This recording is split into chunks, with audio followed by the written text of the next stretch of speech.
Hello दोस्तों, स्वागत है आपका हमारे यूट्यूब चैनल मरीन वर्ल्ड में। दोस्तों, आज की इस वीडियो में मैं आप लोगों को बताऊंगा NEET यानी कि नीट एग्ज़ाम क्या है और इससे जुड़ी सारी जानकारी दूंगा आप लोगों को इस वीडियो में।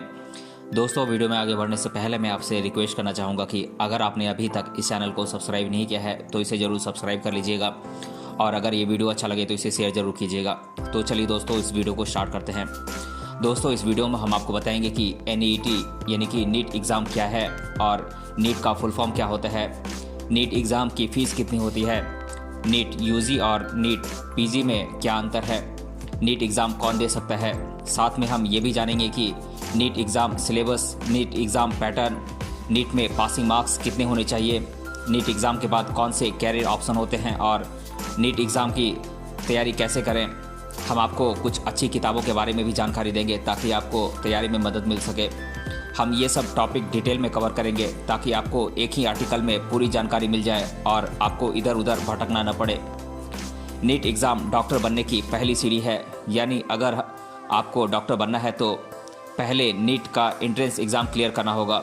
इसके बाद ही आप किसी मेडिकल कॉलेज या मेडिकल स्टडी के लिए एलिजिबल हो सकते हैं। पहले BA MS और BHMS में 12वीं के नंबरों के आधार पर एडमिशन मिल जाता था। इसी तरह हर स्टेट अपने लेवल पर PMT का एग्ज़ाम लेते थे। ये नेशनल लेवल पर भी होता था जिसे AIPMT कहा जाता था, लेकिन अब इन सबको नीट एग्ज़ाम ने रिप्लेस कर दिया है। हालांकि अब भी कुछ राज्यों में इनके लिए एग्ज़ाम होते हैं। कुछ कॉलेज या यूनिवर्सिटीज़ भी अपनी तरफ से एंट्रेंस एग्ज़ाम कंडक्ट कराती हैं। दोस्तों, नीट का फुल फॉर्म होता है नेशनल एलिजिबिलिटी एंट्रेंस टेस्ट। इसे हिंदी में राष्ट्रीय पात्रता प्रवेश परीक्षा कहा जाता है।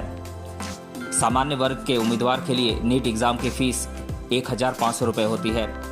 वहीं OBC और EWS के लिए 1,400 रुपये। बाकी सभी आरक्षित वर्गों और PWD यानी कि फिजिकली डिसेबल्ड के लिए फ़ीस 800 रुपये है। नीट का एग्ज़ाम एक साल में एक बार होता है। नीट एग्ज़ाम का आयोजन NTA यानी कि नेशनल टेस्टिंग एजेंसी के माध्यम से होता है। दोस्तों, इससे पहले कि हम आगे बढ़ें, आपको नीट UG और नीट PG में अंतर बता देते हैं ताकि अगर आपको कोई कन्फ्यूज़न हो तो वो दूर हो जाए। आप जो भी हायर स्टडी करते हैं उनमें ग्रेजुएशन और पोस्ट ग्रेजुएशन होता है। यही बात मेडिकल की पढ़ाई पर भी लागू होती है। इसी आधार पर नीट एग्ज़ाम 2 भागों में बांटा गया है। जो बच्चे 12वीं के बाद मेडिकल की पढ़ाई करना चाहते हैं वो नीट UG यानी कि अंडर ग्रेजुएट एग्ज़ाम देते हैं, और जो बच्चे पहले ही बैचलर कर चुके होते हैं वे आगे की पढ़ाई करने के लिए नीट PG यानी कि पोस्ट ग्रेजुएट एग्ज़ाम देते हैं। दोस्तों, इस वीडियो में हम नीट UG यानी कि नीट के अंडर ग्रेजुएट एग्ज़ाम के बारे में ही फोकस कर रहे हैं। सबसे पहले हम नीट एग्ज़ाम के लिए एलिजिबिलिटीज़ को जान लेते हैं। इसके लिए क्या योग्यता होनी चाहिए इसे हम देख लेते हैं। पहले सबसे पहले आपको PCB यानी कि फिजिक्स, केमिस्ट्री, बायोलॉजी विषय के साथ किसी मान्यता प्राप्त बोर्ड से 12वीं पास होना चाहिए। 12वीं में कम से कम 50% नंबर होने चाहिए। जो लोग आरक्षित वर्ग से आते हैं उनके कम से कम 40% अंक होने चाहिए। नीट एग्ज़ाम के लिए उम्र सीमा 17 से 25 वर्ष होती है। जो लोग आरक्षित वर्ग से हैं उनको उम्र में अधिकतम 5 वर्ष तक की छूट दी जाती है। नीट एग्ज़ाम देने के लिए उम्मीदवार के पास आधार कार्ड होना जरूरी है। दोस्तों, नीट एग्ज़ाम के सिलेबस में फिजिक्स, केमिस्ट्री और बायोलॉजी पढ़नी होती है। बायोलॉजी में जूलॉजी और बॉटनी दोनों ही आते हैं। आपको एक बात का खास ख्याल रखना है कि अगर आपको पहली बार में ही नीट एग्ज़ाम में अच्छी रैंक लानी है तो आपको अच्छी तरह से पढ़ाई करनी होगी।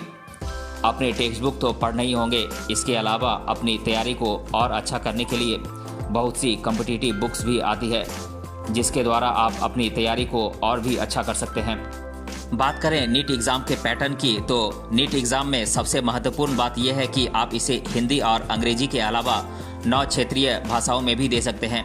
इसके लिए ये अनिवार्य है कि आप जिस भाषा से एग्ज़ाम दें उसी स्टेट के सेंटर का चयन करें, यानी कि कन्नड़ भाषा के लिए कर्नाटक चुनना होगा। ये एग्ज़ाम ऑफलाइन लिया जाता है। इसमें आपको 180 प्रश्न हल करने होते हैं। फिजिक्स, केमिस्ट्री, जूलॉजी और बॉटनी के 45-45 प्रश्न पूछे जाते हैं। एग्ज़ाम पूरा करने के लिए 3 घंटे मिलते हैं, यानी कि मान सकते हैं कि हर सवाल के लिए 1 मिनट दिया जाता है। अगर आपका जवाब सही हुआ तो 4 नंबर मिलेंगे। अगर जवाब गलत हुआ तो 1 नंबर कट जाता है।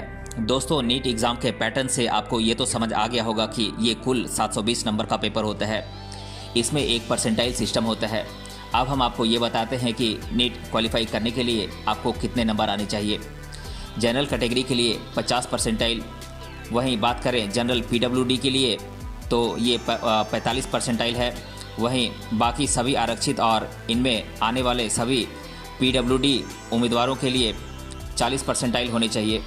अगर आपको ये थोड़ा मुश्किल लगा हो तो इसे थोड़ी आसान भाषा में समझ लेते हैं। जनरल कैटेगरी के लिए आपको कम से कम 550 से 600 नंबर का लक्ष्य रखना चाहिए ताकि आप एक अच्छे मेडिकल कॉलेज में एडमिशन ले सकें।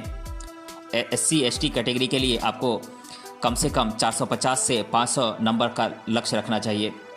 हालांकि ये कोई नियम नहीं है, हर बार के कट ऑफ अलग अलग हो सकते हैं, लेकिन हम पिछले सालों के ट्रेंड को देखकर अंदाज़ा ज़रूर लगा सकते हैं। वैसे भी आज के दौर में तगड़े कंपटीशन को देखते हुए आपको सिर्फ सिलेक्शन को ध्यान में रखकर तैयारी करनी चाहिए ताकि आप ज़्यादा से ज़्यादा नंबर ला सकें और अपना एडमिशन पक्का कर सकें, क्योंकि जितनी अच्छी आप तैयारी करेंगे उतने ही अच्छे नंबर आएंगे। जब आप नीट एग्ज़ाम क्वालिफाई कर लेते हैं तब आप अपने नंबरों के हिसाब से कॉलेज और कोर्स चुन सकते हैं, यानी कि जितनी अच्छी आपकी रैंक होगी उतने ज़्यादा चांस होंगे कि आपको अच्छे से अच्छा और मनपसंद कॉलेज मिल जाए। अब हर तरह की मेडिकल की पढ़ाई के लिए नीट एग्ज़ाम ज़रूरी हो गया है, यानी कि MBBS, BAMS, BHMS, BDS, BUMS, BVSC and AH, इनमें से कोई भी पढ़ाई करना चाहते हैं तो आपको नीट क्वालिफाई करना होगा। यानी कि नीट एग्ज़ाम के बाद आपके पास इतने सारे विकल्प खुल जाते हैं। किसी भी एग्ज़ाम की तैयारी के लिए सबसे ज़रूरी बात होता है कि आप कितनी लगन और धैर्य के साथ खुद को तैयार करते हैं। मान लीजिए आपका दिमाग पढ़ाई में बहुत तेज है, पर इस बात के ओवर कॉन्फिडेंस में आप तैयारी में ढील बरतें तो भला सफलता कैसे मिल पाएगी। और वहीं दूसरी ओर एक सामान्य स्टूडेंट जो रोज़ मेहनत से पढ़ेगा उसको सफलता जरूर मिल जाएगी। ज़्यादातर स्टूडेंट कोचिंग करते हैं, लेकिन वहाँ भी आपको सिर्फ पढ़ाया जा सकता है, याद करना और मेहनत करना आपका ही काम है। यही वजह है कि ऐसे स्टूडेंट भी नीट क्वालिफाई कर जाते हैं जो सेल्फ स्टडी करते हैं। इसीलिए अगर आप एक बार में ही नीट क्वालिफाई करना चाहते हैं तो कमर कस लीजिए। हम भी आपको कुछ ऐसे छोटे छोटे टिप्स देंगे जो आपकी बहुत मदद करेंगे। ये एग्ज़ाम ऑल इंडिया लेवल पर होता है। अगर आपने थोड़ी सी भी लापरवाही की तो भविष्य को ख़राब करने वाली बात होगी। आपको सबसे पहले ये पता करना होगा कि नीट एग्ज़ाम का सिलेबस क्या है, क्योंकि ये तैयारी का सबसे पहला और ज़रूरी कदम है। जब आपको ये सही तरीके से पता नहीं होगा कि क्या पढ़ना है तो भला आपकी तैयारी पूरी कैसे होगी। सिलेबस की जानकारी आपको NTA यानी कि नेशनल टेस्टिंग एजेंसी की वेबसाइट और ऐप पर मिल जाएगी। अब आप एक टाइम टेबल बना लें। टाइम टेबल ऐसा बनाइए जो आप फॉलो कर सकें। मान लीजिए आपने सोचा कि 10 घंटे पढ़ेंगे, पर आपने कभी इतनी देर पढ़ाई नहीं की हो तो टाइम टेबल बिगड़ जाएगा। जो चैप्टर या टॉपिक आपको आसान लगे उसे पहले कवर करें। इस तरह आपके पास मुश्किल टॉपिक के लिए ज़्यादा समय रहेगा। पढ़ते हुए टीवी, सोशल मीडिया जैसी चीज़ों में नहीं भटकें। इंटरनेट से पढ़ाई आज की ज़रूरत है, लेकिन संयम भी उतना ही ज़रूरी है। पढ़ाई के लिए एक ही सोर्स या किताब पर निर्भर नहीं रहें। पुराने प्रश्न पत्र जरूर हल करें। आपने जितना सिलेबस कवर कर लिया है उसका रिवीजन करते रहें। पढ़ाई के बीच आराम और रिलैक्सेशन के लिए समय निकालें ताकि मानसिक और शारीरिक थकान दूर हो सके। अपने आहार, नींद और स्वास्थ्य का ध्यान रखें। हम सबकी लाइफ में किताबों का एक अहम स्थान होता है, और अगर बात किसी परीक्षा को पास करने की हो तब तो किताबों से अच्छा कोई दोस्त नहीं हो सकता।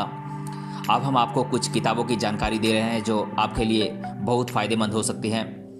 इससे आपकी तैयारी भी बेहतर ढंग से होगी और अच्छे नंबर भी आ जाएंगे, लेकिन आपको अपनी तरफ से तैयारी में कोई कसर नहीं छोड़नी है। सबसे पहले नाम आता है NCERT बुक्स का।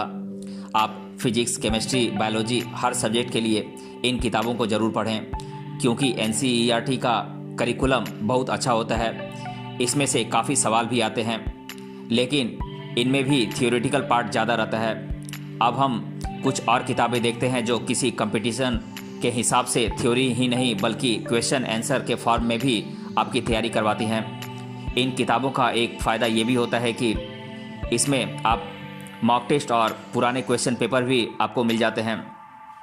ऐसी किताबों में आंसर्स को अच्छी तरह से समझाया जाता है ताकि पढ़ने वाले को कॉन्सेप्ट समझ आ जाए और किसी तरह का डाउट ना रहे। बात करें नीट की तैयारी के लिए बायोलॉजी बुक्स की, तो इसमें आपको बॉटनी और जूलॉजी पढ़नी होती है। कुछ किताबें दोनों सब्जेक्ट कवर करती हैं। इसमें पहला नाम है यूनिवर्सल पब्लिकेशन की किताब एररलेस का, और एनसीईआरटी फिंगर टिप्स की मदद ले सकते हैं, जहां पर एररलेस में आपको क्वेश्चन प्रैक्टिस के लिए बहुत सारे मटेरियल मिल जाएंगे। वहीं पर फिंगर टिप्स में आपको एनसीईआरटी के सारे कॉन्सेप्ट आसान भाषा में समझने को मिल जाएंगे। बात करें नीट की तैयारी के लिए केमिस्ट्री बुक्स की, तो इसमें आपको ऑर्गेनिक, इनऑर्गेनिक और फिजिकल केमिस्ट्री पढ़नी होती है। ऑर्गेनिक केमिस्ट्री के लिए आप MS चौहान की किताब ले सकते हैं। फिजिकल केमिस्ट्री के लिए N अवस्थी बहुत ही अच्छी किताब है, या फिर आप चाहे तो यूनिवर्सल एररलेस ले सकते हैं, जिसमें आपको थ्योरी और प्रैक्टिस के लिए बहुत सारे मटेरियल मिल जाएंगे। बात करें नीट की तैयारी के लिए फिजिक्स के किताबों की, तो फिजिक्स के लिए हम आपको कुछ ऐसे बुक्स के नाम बताने जा रहे हैं जिनके बिना शायद आपकी तैयारी अधूरी रह जाए। दोस्तों, फिजिक्स के लिए HC वर्मा की किताब बहुत ही ज़बरदस्त किताब है। उसके अलावा DC पांडे आपकी क्वेश्चन प्रैक्टिस के लिए बहुत मददगार साबित होगी, और फिजिक्स के लिए आप एररलेस की बुक ले सकते हैं। दोस्तों, इस बात को समझना ज़रूरी है कि किताबों का ढेर लगाकर कुछ भी नहीं होगा। भले ही आप कम किताबें पढ़ें, पर जो कुछ भी पढ़ें उसे कंठस्थ कर लें, ताकि एग्ज़ाम में आप कुछ भूलें नहीं। कई बार हम बहुत ज़्यादा किताबें पढ़ने के चक्कर में कुछ भी अच्छी तरीके से नहीं पढ़ पाते हैं, और एग्ज़ाम तक भी कोई कॉन्सेप्ट क्लियर नहीं होता है। आप पहले एक टॉपिक चुनिए, उसे एक किताब से तैयार कीजिए, उसके बाद दूसरी किताब से उस टॉपिक को पढ़िए, ताकि उससे रिलेटेड कोई सवाल छूट गया हो तो कवर हो जाए। इस तरह आपका रिवीजन भी हो जाएगा। दोस्तों, आज हमने आपको नीट एग्ज़ाम के बारे में बताया, जैसे कि नीट एग्ज़ाम क्या होता है, नीट एग्ज़ाम का फुल फॉर्म क्या है, नीट एग्ज़ाम की फ़ीस कितनी होती है, नीट UG और नीट PG में अंतर क्या है, नीट एग्ज़ाम कौन दे सकता है, नीट एग्ज़ाम का सिलेबस क्या है, नीट एग्ज़ाम का पैटर्न क्या है, नीट में पासिंग मार्क्स कितने होने चाहिए, नीट एग्ज़ाम के बाद कौन से कैरियर ऑप्शन होते हैं, और नीट एग्ज़ाम की तैयारी कैसे करें। दोस्तों, मैंने आप लोगों की आसानी के लिए कुछ किताबों के नाम भी आप लोगों को बता दिए हैं जो आपकी पढ़ाई में काम आ सकती हैं।